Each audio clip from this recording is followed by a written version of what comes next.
Hello friends, स्वागत है आपका हमारे YouTube channel GK with me में। आज के इस क्लास में हम पढ़ना शुरू करेंगे हरियाणा का साहित्य। ठीक है, इसको हमने 3 पार्ट्स में डिवाइड किया है और इस तरीके से हम इसे पढ़ लेंगे, जैसे आदिकाल है, मध्यकाल है और आधुनिक काल है। इसके साथ साथ मैं आपको सभी साहित्यकारों के बारे में भी बताऊंगी। अगर आपने पत्रिकाओं वाली क्लास देखनी है तो आप हमारे चैनल पर प्लेलिस्ट में जाकर क्लास देख सकते हैं। 2 प्लेलिस्ट बनी हुई है हरियाणा जीके के नाम से, उन दोनों में से किसी भी एक प्लेलिस्ट में आपको वो क्लास मिल जाएगी। ठीक है, वहाँ मैंने सभी की सभी पत्रिकाएं करा रखी हैं और वो एग्जाम में पूछी जाती हैं। ठीक है, तो वो ट्रिक्स के साथ करा रखी है, आपको याद करने में भी आसानी होगी। अगर आपको इस क्लास का पीडीएफ चाहिए तो आप हमारा टेलीग्राम चैनल भी ज्वाइन कर सकते हैं। टेलीग्राम चैनल का जो लिंक है वो आपको हमारे डिस्क्रिप्शन बॉक्स में मिल जाएगा और मैं कमेंट सेक्शन में भी उसे पिन कर दूंगी। तो यहाँ पर आज मैं बता देती हूँ आपको हम क्या क्या पढ़ने वाले हैं। तो यहाँ पर इस तरीके से आदिकाल के बारे में जानेंगे, फिर मध्यकाल के बारे में, उसके बाद मध्यकाल के बाद हम आधुनिक काल के बारे में, और इस तरीके से जो हरियाणा के प्रसिद्ध साहित्यकार रहे थे उन सब के बारे में हम इन क्लास में आज की क्लास में पढ़ लेंगे। ठीक है, साथ में कुछ कहानीकार भी थे और कुछ हिंदी के जो नॉवलिस्ट थे यानी कि उपन्यासकार थे उनके बारे में भी जान लेंगे। ठीक है, तो यहाँ पर अब स्टार्ट कर देते हैं हम आज की क्लास को। यहाँ पर जैसा कि आप देख रहे हैं मैंने लिखा है हरियाणा का साहित्य। ठीक है, हरियाणा के साहित्य में ये क्लास आपकी दोनों सभी एग्जाम्स के पॉइंट ऑफ व्यू से जरूरी रहेगी। यहाँ पर हमने हरियाणा के साहित्य को 3 भागों में बांटा है। जिस तरीके से आपने पढ़ा होगा, पहले आदिकाल होता है, उसके बाद मध्यकाल होता है, उसके बाद में हमारे यहाँ पर आधुनिक पीरियड आता है। तो इसी प्रकार से हमारा जो हरियाणा का साहित्य है उसे भी 3 पार्ट्स में डिवाइड किया गया है। सबसे पहले यहाँ पर आदिकाल के बारे में बात कर लेते हैं। आदिकाल के समय में यहाँ पर नाथ और जैन कवियों का बोलबाला था। ठीक है, यहाँ पर जो सबसे पहले जो साहित्य लिखा गया, साहित्य की रचनाएं हुई, वो नाथ और जैन कवियों के द्वारा की गई थी। ठीक है, जो हमारे यहाँ पर चौरंगी नाथ है जिन्हें पूर्णमल के नाम से जाना जाता था, ये क्या हरियाणा के प्रथम साहित्यकार है। ठीक है, तो ये नाथ संप्रदाय के हैं, इनका नाम क्या है, पूर्णमल है। तो आपको ये याद रखना है, मोस्ट इंपॉर्टेंट क्वेश्चन है, एग्जाम में भी पूछा जाता है। हरियाणा के प्रथम साहित्यकार कौन है, चौरंगीनाथ, और इन्हीं का नाम क्या है, पूर्णमल है।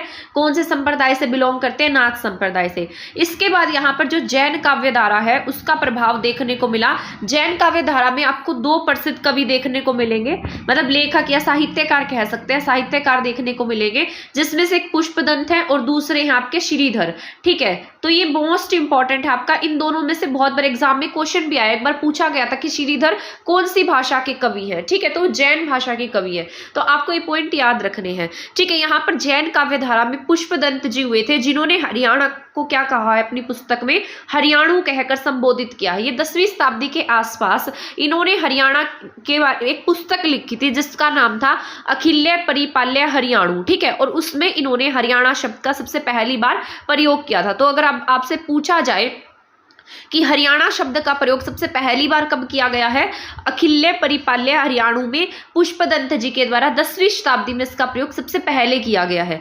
ठीक है, ये बात आपको याद रखनी है, इंपॉर्टेंट है आपके एग्जाम के पॉइंट ऑफ व्यू से। ठीक है, ये मैंने सारे के सारे जितने नाम होते हैं ना हरियाणा के, जैसे रजे हरियाणा किसमें कहा गया, ये बहुत कॉम्प्लिकेटेड होता है, उसको याद करना भी ईजी नहीं होता, तो वो भी मैंने करा रखा है। अगर आपको लगे कि वो आपके लिए हेल्पफुल है तो आप उस क्लास को भी देख सकते हैं, प्लेलिस्ट में वो क्लास आपको देखने को मिल जाएगी। ठीक है, इसके बाद हुए श्रीधर जी।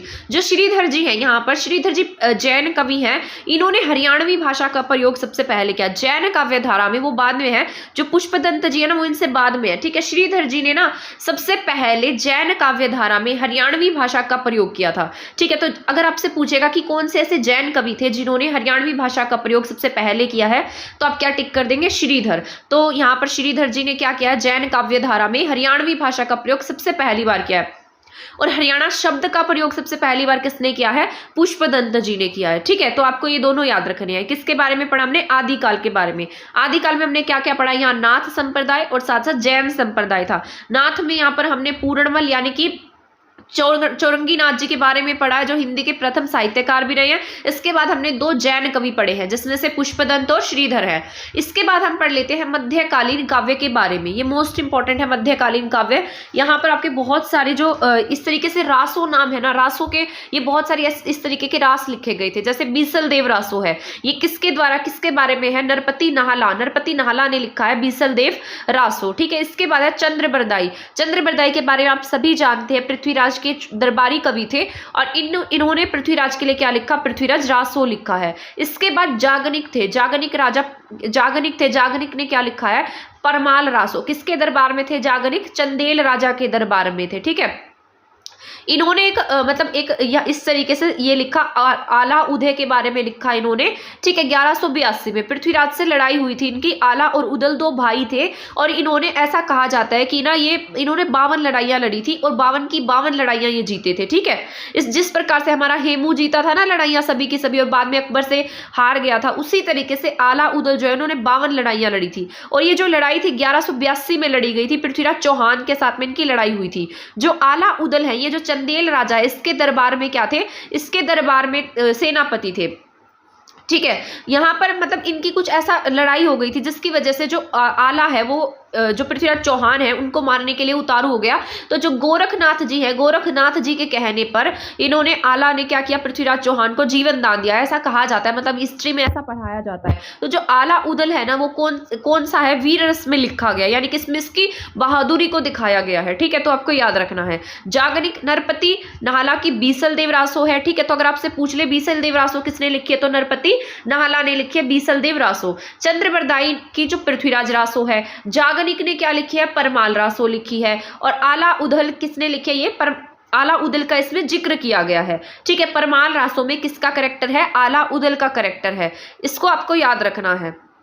इसके बाद इसी काल में और कौन से उपन्यास साहित्यकार हुए हैं, जैसे गरीबदास हैं, ठीक है। गरीबदास के साथ साथ जैतराम है, नित्यानंद है, ये इन्होंने ठेठ हरियाणवी भाषा का प्रयोग किया है। यहाँ मैंने लिख दिया है जो आला उदल है वो वीर रस से, मतलब वीर रस में लिखी गई है। इसके बाद कृष्ण काव्य परंपरा में सूरदास जी हुए थे, जो सीही गांव के रहने वाले थे, आप सभी जानते हैं इनके बारे में। अकबर के समकालीन थे ये। इन्होंने सूरदास लिखी है, साहित्य लहरी लिखी है। तो ये इंपॉर्टेंट है, आपका एग्जाम में इनके बारे में बहुत बार पूछा गया, तो प्रीवियस ईयर का क्वेश्चन भी है ये।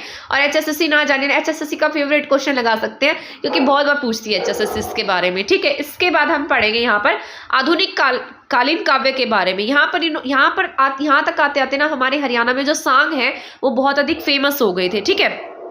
हरियाणा में जो सांग के जनक हैं उसके से कहा जाता है, अली बख्श को कहा जाता है। अली बख्श कहाँ के थे, रेवाड़ी के रहने वाले थे। तो आपसे पूछे कि सांग के जनक कौन है, तो आप क्या टिक करेंगे यहाँ पर, सांग, ठीक है। तो यहाँ पर सांग के जो जनक है वो कौन कहे जाते हैं हरियाणा में, अली बख्श कहे जाते हैं। और अगर वैसे सांग की शुरुआत पूछेगा तो कहाँ पर हुई है, ये 1730 में किशन लाल भट्ट के द्वारा की गई है। और हरियाणा में पूछे तो अली बख्श के द्वारा की गई है, ठीक है।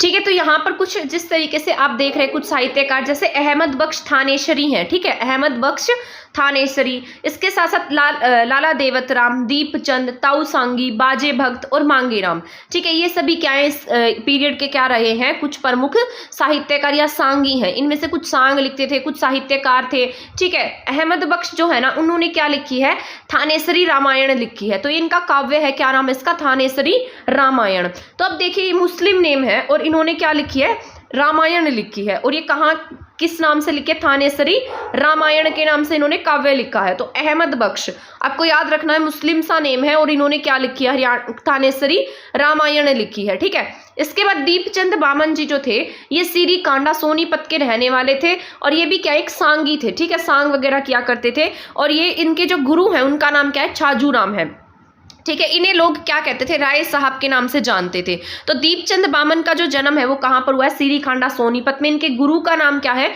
छाजू राम है।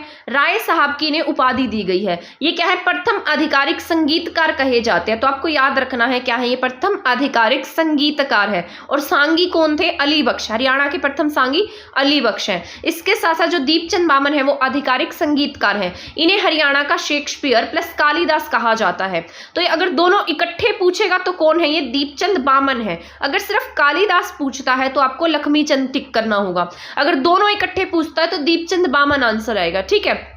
याद रख लेना, आपको मोस्ट इंपॉर्टेंट क्वेश्चन आपका ये, कभी इसमें कंफ्यूज हो जाओ आप। तो यहाँ पर क्या है, दीपचंद बामन जो है ये शेक्सपियर प्लस कालिदास हरियाणा के। इसके बाद यहाँ पर पंडित लक्ष्मीचंद हरियाणवी भाषा के भारतीय कवि थे। इन्हीं के नाम पर आपको पता है सुपुआ बनाई गई है रोहतक में, ठीक है। और ये भारत के हरियाणवी भाषा के भारतीय कवि थे। इन्हें क्या कहा जाता है, सूर्य कवि कहा जाता है इनको, और हरियाणा के तानसेन कहा जाता है। तो अगर आपसे पूछेगा हरियाणा के सूर्य कवि और हरियाणा के तानसेन कौन है, तो आप क्या टिक करेंगे, करेंगे, पंडित लक्ष्मी चंद टिक करेंगे। ये इनमें से क्वेश्चन आता है, प्रीवियस ईयर्स में बहुत बार पूछा गया है, इसको ध्यान से सुनिएगा। इनमें कंफ्यूज होने की जरूरत नहीं है, और क्योंकि इनमें बच्चे बहुत कंफ्यूज रहते हैं, तो आप अपनी इस कंफ्यूजन की वजह से अपना कभी एक नंबर गवा बैठे। तो यहाँ पंडित लक्ष्मीचंद सूर्य कवि और हरियाणा के तानसेन है। शेक्सपियर प्लस कालिदास कौन है? दीपचंद बामन है। ये भी सोनीपत के रहने वाले थे। सोनीपत के जाटी कला गांव में इनका जन्म हुआ था, और ये क्या थे? गौड़ ब्राह्मण जाति से बिलोंग करते थे,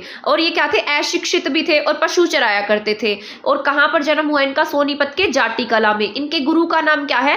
मान सिंह। ठीक है, आपको याद रखना है। दीपचंद बामन के गुरु का नाम क्या था? छाजूराम। ठीक है, यहां पर मैंने पढ़ाया आपको। और उन्हें क्या पुकारा जाता था? राय साहब भी। अब यहां मोस्ट इंपॉर्टेंट है आपके हरियाणा के प्रसिद्ध साहित्यकार, यहां पर गुरु गोरखनाथ। गुरु गोरखनाथ जो है ना, ये वैसे हमारे हरियाणा से नहीं थे, महाराष्ट्र से बिलोंग करते थे, लेकिन फिर भी इन्होंने हरियाणवी भाषा में कुछ रचनाएं लिखी हैं, इसलिए हम इनके बारे में जान रहे हैं।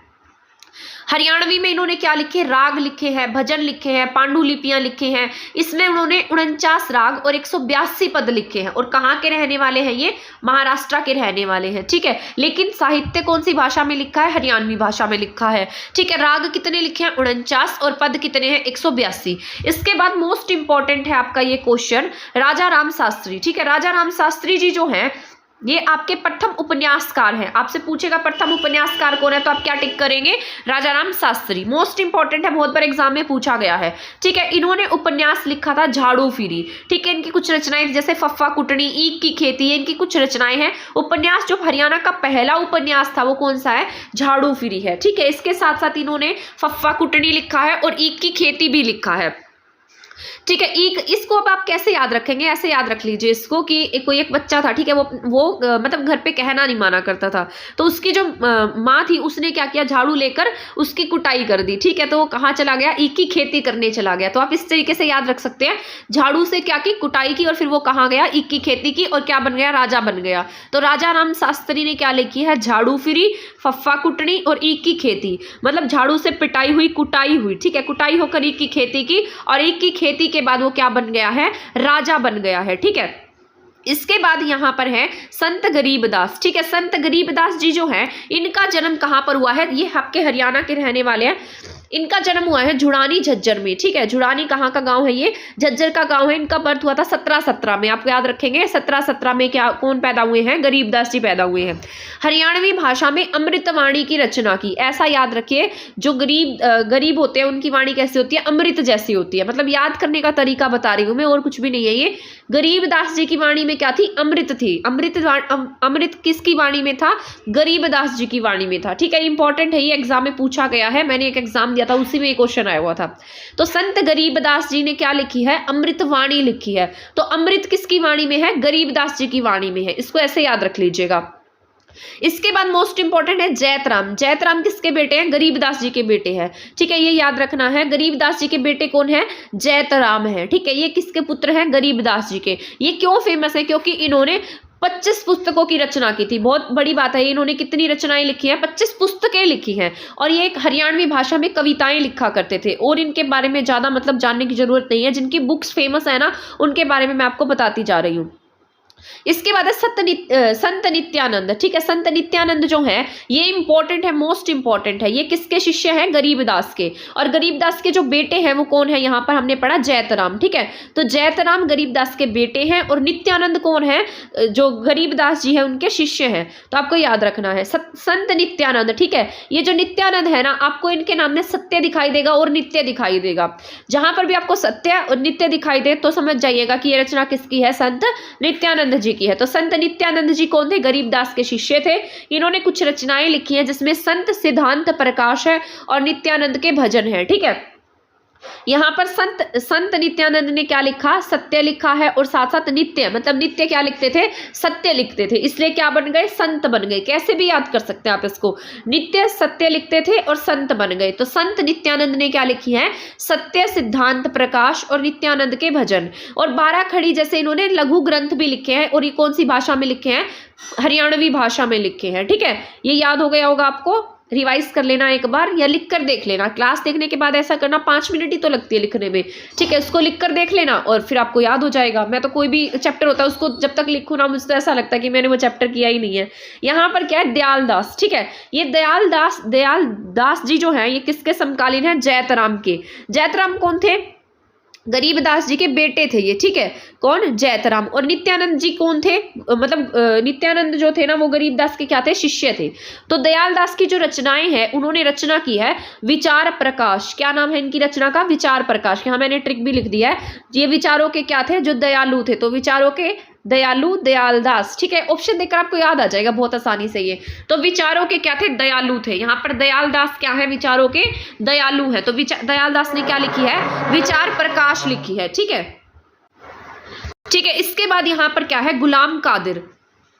यहाँ पर क्या है, गुलाम कादिर। गुलाम कादिर क्या है, सूफी संत थे। तो आप मान सकते हैं कि सूफी थे और ये साहित्य लिखा करते थे। सूफी व साहित्यकार है ये। इन्होंने क्या लिखा है, मतलब आपको जब ये गुलाम कादिर दिखाई देगा ना, आपको इनकी रचनाएं प्रेम नाम से दिखाई देंगी, ठीक है। और एक ये बड़ा सारा नाम है, जो भी अजीब सा नाम है, तो ये कहा जाएगा गुलाम कादिर में। तो गुलाम कादिर ने क्या लिखी है, प्रेम लहर लिखी है, प्रेम वाणी लिखी है, प्रेम प्याला लिखी है। तो ये जो आगे प्रेम नाम दिखाई देगा ये गुलाम में दिखाई देगा, ठीक है। तो प्रेम कैसा बना देता है, गुलाम। तो ये ऑप्शन है, मतलब ट्रिक्स है याद करने की, तो आप ऐसे भी याद रख सकते हैं। तो प्रेम, गुलाम, ठीक है। प्रेम लहर, प्रेम वाणी, प्रेम प्याला गुलाम कादिर ने लिखा है। और जो ये अजीब सा नाम है इंत खाबे जो गे सागर, ये भी गुलाम ने लिखा है, ठीक है। तो गुलाम ने क्या लिखे, प्रेम लहर, प्रेम वाणी, प्रेम प्याला, और ये एक बड़ा सारा नाम अजीब सा, इसको आप पढ़ लेना, ठीक है। इसके बाद यहाँ पर सादुल्ला। सादुल्ला क्या है, ये मेवात के, मोस्ट इंपॉर्टेंट है ये, ठीक है। कहाँ के रहने वाले थे, मेवात के रहने वाले थे। और इन्होंने क्या लिखी है, हरियाणवी में महाभारत लिखी है। आप देखिए जो रामायण थी वो भी किसने लिखी थी, वो भी किसी हिंदू ने नहीं लिखी थी। और ये जो सादुल्ला थे ये भी क्या है, मुस्लिम नेम है, ठीक है। तो इन्होंने क्या लिखी है, महाभारत लिखी है, उन्होंने रामायण लिखी थी, ठीक है। यहाँ पर ये कहाँ के रहने वाले हैं, मेवात के रहने वाले हैं। और हरियाणवी भाषा में इन्होंने क्या लिखी है, महाभारत लिखी है। यहाँ पर इस तरीके से मैंने यहाँ कुछ नोट डाउन कर दिया है, ये मैं आपको बता देती हूँ, या लास्ट में अभी बता देती हूँ, बाद में तो फिर मैं इसको भूल जाऊंगी। यहाँ पर जो टोटल नाथ है ना वो कितने हुए हैं, 9 नाथ हुए हैं, ठीक है। अभी हम पढ़ रहे थे ना चौरंगी नाथ और इन सब के बारे में, तो यहाँ पर हमारे हरियाणा में टोटल 9 नाथ हुए हैं, मतलब इंडिया में 9 नाथ है। उसमें से 5 नाथों का जो वर्णन है वो किसमें देखने को मिला है, शारदा लिपि में। शारदा लिपि कहाँ लिखी गई है, ये कहाँ पर है, केयूके के संग्रहालय में है। और 5 नाथों का हमारे हरियाणा के केयूके यूनिवर्सिटी में जिक्र मिलता है, जैसे चौरंगी नाथ है, मस्त नाथ है। और हरियाणा के प्रथम सूफी संत जो है उनका नाम है मोहम्मद तुर्क, ठीक है। तो हरियाणा के सूफी संत पूछता है तो आप क्या टिक कर देंगे, मोहम्मद तुर्क टिक करेंगे। तो ये हम हरियाणवी में महाभारत पढ़ चुके हैं। सादुल्ला ने क्या लिखी, हरियाणवी में महाभारत। इसके बाद है ताऊ सांगी, मोस्ट इंपॉर्टेंट है। ताऊ सांगी 19वीं शताब्दी के आसपास हुए थे और इन्होंने एक रचना लिखी, मोस्ट इंपॉर्टेंट रचना है इनकी, रुक्मणी विवाह। इसको याद करने का तरीका बता देती हूँ कि जो विवाह वगैरह होते हैं वो कौन कराते हैं, ताऊ कराते हैं, ठीक है। क्योंकि घर के बड़े होते हैं तो आप ऐसे याद रख सकते हैं। तो विवाह किसने कराया है, ताऊ ने, ठीक है। तो ताऊ सांगी ने क्या लिखी है, रुक्मणी विवाह लिखी है। तो ताऊ सांगी ने क्या लिखी, रुक्मणी विवाह लिखी और 19वीं शताब्दी के आसपास लिखी है। तो आप ऐसे भी याद रख सकते हैं। इसके बाद हरिदास क्या थे, ताऊ सांगी के समकालीन थे, बस इतना ही याद रख लेना इनके बारे में। यहाँ आगे है सैयद गुलाम हुसैन शाह। ये महम के रोहतक के रहने वाले हैं, इंपॉर्टेंट है, इनकी रचना पूछी जाती है। इनका जन्म 1709 में हुआ है। गरीबदास का जन्म कब हुआ था, 1717 में हुआ था, ठीक है। सैयद गुलाम हुसैन शाह का जन्म महम रोहतक में हुआ है 1709 में। इनकी जो रचना है दाहिने हाथ का शंख, पूछी गई है एग्जाम में, प्रीवियस ईयर में पूछी गई है, ठीक है। तो इनका नाम क्या है, दाहिने हाथ का शंख है। तो मोस्ट इंपॉर्टेंट है, याद रखना है। सैयद गुलाम हुसैन शाह ने क्या लिखी है, दाहिने हाथ का शंख लिखी है, ठीक है। इस गुलाम में और उस गुलाम में आप कंफ्यूज नहीं हो जाना, जो हमने अभी पढ़ा था गुलाम कादिर, ये कादिर है, ठीक है। और ये इनका नाम बड़ा सारा है, सैयद गुलाम हुसैन शाह है। इन्होंने इनकी एक ही रचना फेमस है, दाहिने हाथ का शंख। ये 4 अक्षर इसमें है और 4 अक्षर इनकी रचनाओं में, ऐसे याद रख लेना, ठीक है। तो 4 अक्षर इसमें इनके नाम में देखने को मिलते हैं, 4 अक्षर ही इनकी रचनाओं में है। इसके बाद हम पढ़ लेते हैं रामफल चहल, मोस्ट इंपॉर्टेंट है ये भी। ये इसलिए इंपॉर्टेंट है क्योंकि इन्हें लक्ष्मीचंद अवार्ड से भी सम्मानित किया जा चुका है। भिवानी के नीमड़ी गांव में इनका जन्म हुआ था। इन्होंने कुछ रचनाएं लिखी हैं जैसे जहर का प्याला, ठीक है, सांझा सिर, आयास है बसंत, दर्पण कुछ ना बोल है, ठीक है। तो ऐसी कुछ रचनाएं जो है वो रामफल चहल के द्वारा लिखी गई हैं। ये इंपॉर्टेंट है कि 2004 में इन्हें लोक साहित्य के क्षेत्र में पंडित लक्ष्मीचंद अवार्ड से सम्मानित किया गया था। तो ये आपके एग्जाम के पॉइंट ऑफ व्यू से जरूरी है। पूछ लेगा कि कौन से साहित्यकार को 2004 में मतलब लक्ष्मीचंद अवार्ड से सम्मानित किया गया था, तो आप क्या टिक कर देंगे यहाँ पर? रामफल चहल। रामफल चहल का जन्म कहाँ हुआ है? भिवानी के नीमड़ी गांव में हुआ है। अब यहाँ पर अली बख्श है। अली बख्श ने क्या लिखी है? पद्मावत लिखी है, कृष्ण लीला लिखी है। अब देखिए कृष्ण लीला भी किसने लिखी है? यहाँ पर अली बख्श ने लिखी है। पद्मावत लिखी है और राजा नल लिखी है। ये तीनों इंपॉर्टेंट है, ठीक है। अली बख्श ने क्या लिखी है यहाँ पर? पद्मावत, कृष्ण लीला, राजा नल। तो आई होप ये आपको समझ में आ गया होगा। इसके बाद कुछ इंपॉर्टेंट उपन्यासकार हैं जिनके बारे में मैं आपको बता देती हूँ। जैसे मोहन चोपड़ा है। मोहन चोपड़ा की मोस्ट इंपॉर्टेंट रचना है मैं टूटा हुआ आदमी और ये नए लोग। तो इसको आप कैसे याद रख सकते हैं कि जो मोहन है ना वो कैसा आदमी है? टूट गया है, वो नए नए लोगों से मिल मिलकर, ठीक है। ऐसे याद रख लेना, मोहन चोपड़ा, टूटा आदमी, नए लोग। तो मोहन चोपड़ा ने क्या लिखी है? टूटा आदमी और ये नए लोग लिखी है, ठीक है। इसके बाद है रमेश चंद्र जैन। बहुत इंपॉर्टेंट है, एग्जाम में पूछा गया है, ठीक है। रमेश चंद्र जैन ने क्या लिखी है? मेहंदी रचे हाथ। तो आप ऐसे याद रख लीजिएगा इसको, मेहंदी रचे हाथ, रमेश चंद्र जैन। इसके बाद मोस्ट इंपॉर्टेंट है, ये भी प्रीवियस ईयर में पूछा गया, जय नारायण कौशिक। तो जय नारायण कौशिक ने क्या लिखा है? माटी का मोल। जो माटी का मोल समझता है उसी की जय होती है। तो माटी का मोल किसने लिखी है? जय नारायण कौशिक ने लिखी है। तो माटी का मोल जो समझेगा उसकी क्या होगी? जय होगी। तो माटी का मोल मतलब जय नारायण कौशिक। इसके बाद श्रीधर, मोस्ट इंपॉर्टेंट है। श्रीधर कैसे कवि थे? जैन कवि थे, ठीक है। जैन कवि होते हुए भी इन्होंने क्या लिखी है? श्रीमद् भागवत गीता लिखी है। तो आपसे पूछेंगे कि श्रीमद् भागवत गीता किसके द्वारा लिखी गई है? तो जिसने नहीं पढ़ा है वो तो टिक ही नहीं कर पाएगा। तो लिखी गई है श्रीधर जी के द्वारा। साथ साथ ये जो जैन यहाँ पर जो इनके जो भी मतलब संप्रदाय के जो गुरु थे, जैसे पार्श्वनाथ थे, महावीर स्वामी थे, तो उनके लिए भी इन्होंने पार्श्वनाथ लिखी, महावीर लिखी है। और यहाँ पर एक लिखी गई इनके द्वारा रचना श्रीमद् भागवत गीता। इसके बाद ये भी एग्जाम में पूछा गया, क्योंकि ये जितने भी यहाँ पर क्वेश्चन दिए गए हैं ना, एक भी एग्जाम ऐसा नहीं होता जिसमें इनमें से क्वेश्चन ना आए, ठीक है। बहुत सारे एग्जाम्स में ये बार बार रिपीट होते रहते हैं। तो यहाँ पर माधव प्रसाद मिश्र जो है लड़की की बहादुरी लिखी है, कहानी है इनके द्वारा लिखी गई लड़की की बहादुरी। और ये हरियाणा के प्रथम कहानीकार हैं। इनका नाम क्या है? माधव प्रसाद मिश्र है। इसके बाद है उदय भानुहंस। उदय भानुहंस के बारे में आप सभी जानते हैं, हमारे हरियाणा के प्रथम राजकवि थे। थोड़े समय पहले ही इनकी डेथ हुई है। इन्हें रुबई सम्राट के नाम से भी जाना जाता है। इन्होंने लिखी है संत सिपाही। इसके बाद श्री राम शर्मा जी का नाम भी हरियाणा का इतिहास लिखा है इन्होंने। ये तो बाद में जो ये लिटरेचर वाले पढ़ाऊंगी, जिनकी पत्रिकाएं वगैरह हैं, उसमें मतलब उसमें आएगा ये टॉपिक आपका।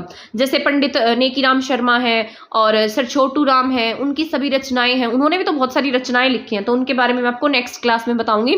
वैसे मैंने क्लास बना भी रखी है, अगर आपको देखनी है वो क्लास तो आप देख सकते हैं, आपके लिए हेल्पफुल रहेगी, ठीक है। ये 5 सत्याग्रह में 7 साल तक जेल रहे थे और इन्होंने क्या लिखा? हरियाणा का इतिहास लिखा है। तो यहाँ तक हम पूरा का पूरा कंप्लीट आज की क्लास में पढ़ चुके हैं। आई होप आपको ये समझ में आ गया होगा।